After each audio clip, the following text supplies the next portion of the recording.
Let me guess. You're running a service business, you're getting leads, but somewhere between that first inquiry and actually booking paying clients, people just disappear. Does this sound familiar to you? Here's what's probably happening. You get excited about a new lead, you send them your standard follow-up email, maybe another one a week later, and then, crickets. It's what happens after someone shows interest. It's those disconnected, stale email follow-ups that make you sound like every other business they've heard from. You hear nothing at all. And at this point, you kinda start wondering if you're being too pushy, so you back off. Meanwhile, they've moved on and hired someone else who stayed in touch properly. Email 1 talks about your credentials. Email 2 shares a case study. Email 3 pitches your service. It asks like having the same conversation with someone whether you just met them or you've known them for years. Those generic subject lines that scream mass email the second they hit someone's inbox. Newsletter number 12 or quick question or my personal favorite. First thing first, you need to get clear on what you want this sequence to accomplish. And get more clients isn't specific enough. Sign up for a paid consultation? Whatever it is, that end goal determines everything else in your sequence. Following up. These get ignored faster than a telemarketer at dinner time. The silent killer in most service businesses isn't a bad website or poor advertising. Your email sequence has to match your client's actual journey, not the journey you think they should take. Don't just list your credentials or share a generic success story. Instead of, I offer marketing consulting, try something like if you're tired of guessing what marketing activities are actually working for your business, let us hop on a call and I'll walk through your current setup and show you exactly where the gaps are. Share a specific example of how you helped someone with their exact problem. You should be segmenting your list based on where people came from and what they need. The person who downloaded your Get More Local Clients guide needs different follow-ups than someone who got your Improve Your Website Conversions checklist. Better yet, share the mistake you helped them avoid and what would have happened if they hadn't fixed it. Not a teaser, not a preview, but something genuinely helpful. And version B to the other half. See what works. Don't set it and forget it. Your audience will tell you what resonates if you're paying attention. If you're a business consultant, maybe it's a simple framework for prioritizing which marketing activities to focus on first. Not fake scarcity, but real reasons why waiting costs them money or opportunities. If you're a web designer, maybe it's a checklist for improving their current website's conversion rate. If you're a web designer, someone might need to understand the difference between a website refresh and a complete rebuild before they're ready to talk pricing. If you're a consultant, they might need to see proof that your approach actually works in their specific industry. Write emails that are still relevant 6 months from now.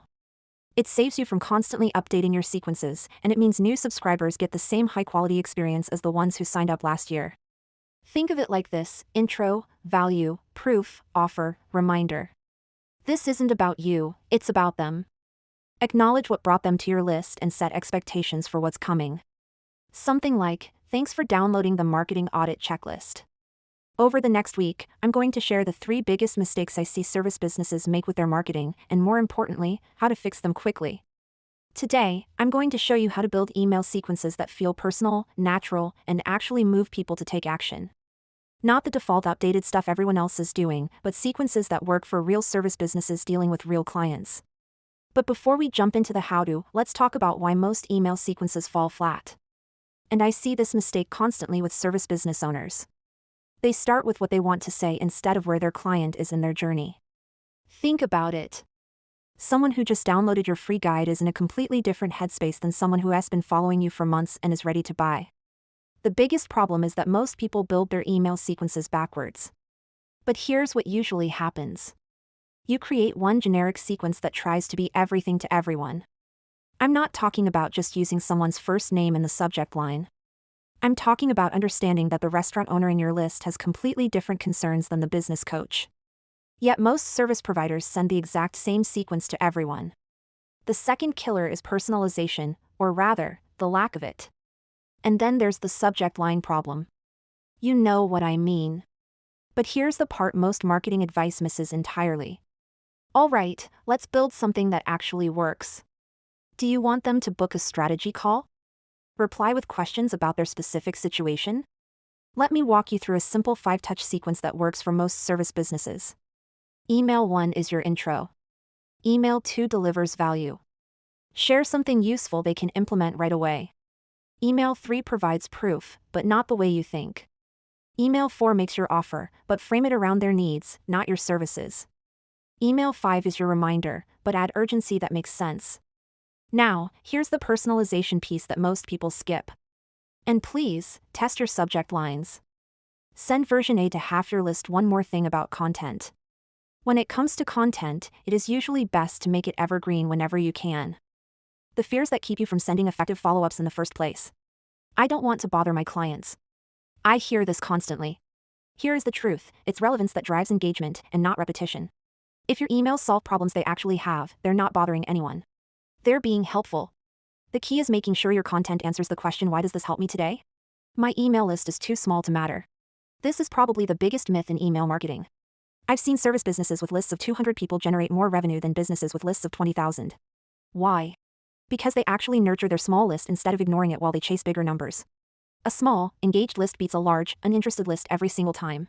Focus on the people who are already paying attention to you. The technology is too complicated. Look, I get it. They think it is about selling harder or more frequently. They choose the person who demonstrated expertise, understood their problems, and made them feel confident about moving forward. Not like being sold to by someone who wants your money. It's actually the opposite. The businesses that build trust through valuable, helpful emails are the ones that convert consistently. Because the truth is, getting people interested in your services is hard enough. Don't let poor follow-up be the reason they hire someone else. If your emails look terrible on mobile, you're losing people immediately. Keep your lines short, use plenty of white space, and make sure any links or buttons are easy to tap with a thumb. Your subscribers should be able to read any email in your sequence and immediately understand why this matters to their business today. I offer a simple funnel audit where I'll review your current email sequences, your landing pages, and your follow-up process. And I tailor-make specific recommendations you can actually use, and that actually makes a difference in the results you see when all is said and done. Not someday, not eventually, but right now. Email marketing platforms can feel overwhelming. But you don't need to master every feature on day one. Start with something simple that can send a sequence of emails based on when someone joins your list. Most platforms can handle this automatically once you set it up. Reply to this email with your biggest marketing challenge, and I'll send you 3 specific ways to address it this month. The barrier to replying is much lower than clicking through to a sales page. The goal isn't to become a tech expert. The goal is to stay in touch with people who've shown interest in your services. Let me give you some quick wins you can implement this week. First, mobile optimization. More than half your emails are being read on phones. Second, your call to action needs to be crystal clear and low friction. Instead of click here to buy now, try something like. Third, and this is crucial, every email should pass the so what test. Here's the thing most people get wrong about email marketing. When someone's ready to hire a service provider, they don't choose the person who sent them the most sales pitches. Your email sequences should feel like having a helpful conversation with someone who gets your business. If you're wondering how your current follow-up process stacks up, I'd love to take a look. The goal is to make sure you're not losing potential clients because of fixable problems in how you follow up. If you liked this video, make sure to check out this next one. This has been Rita with clicksandthings.com. See you in the next one.